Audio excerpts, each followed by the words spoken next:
I know what you're thinking. The knowledge hypergraph is all about edges between nodes. It's about relationships between entities. So you might be thinking, enough of the icky relationship ick. Show me the cold, hard numbers. Well, OpenWebMind has those too.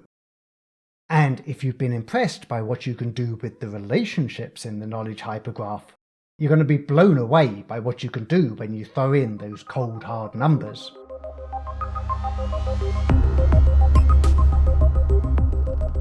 OpenWebMind captures the cold, hard numbers in values. Any node can have any value. Here are a few values for the node representing oxygen, its density, its specific heat capacity, its thermal conductivity. Here are a few values for the Earth, its orbital distance, its mass, its diameter. And here are a few values for the node representing Brazil, its population, its surface area, its gross national income.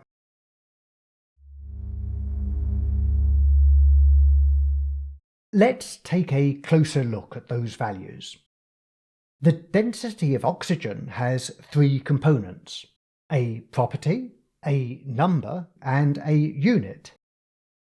The property is density. Like almost everything else in OpenWebMind, density is a node. The number is 0.001429. That's just a cold hard number. And the unit is grams per centimeter cubed. Again, like almost everything else in OpenWebMind, grams per centimeter cubed is a node. So the value tells us that the density of oxygen is 0.001429 grams per centimeter cubed. Simple. There are a couple of wrinkles. Every value has a property and a number, but not all values have a unit. Take a look at the value for the Earth's eccentricity. It tells us that the eccentricity of the Earth's orbit is 0.01671. There's no unit because eccentricity is dimensionless. The other wrinkle is uncertainty. Take a look at the value for the Earth's mass.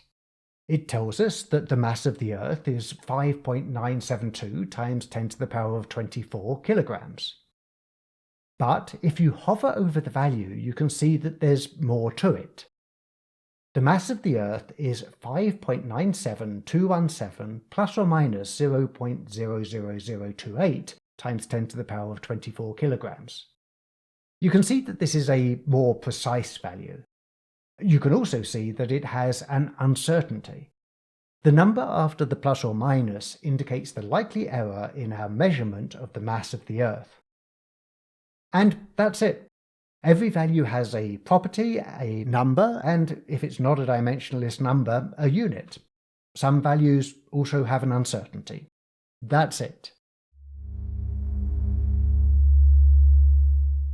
And so what? Nodes can have values. What's the big deal?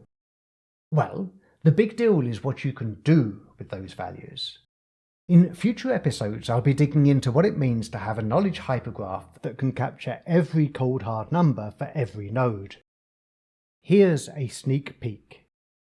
If you have values for all of the chemical elements, you can visualize them in meaningful ways, in a periodic table, or in a scatter plot, or in innumerable other ways. If you have values for all the planets, you can visualize the solar system and each of the planet's places in it. And if you have values for all the countries, you can visualize the world and each of the countries' places in it.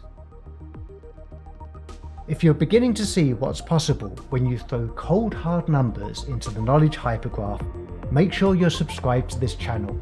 There's much more to come on the value of values.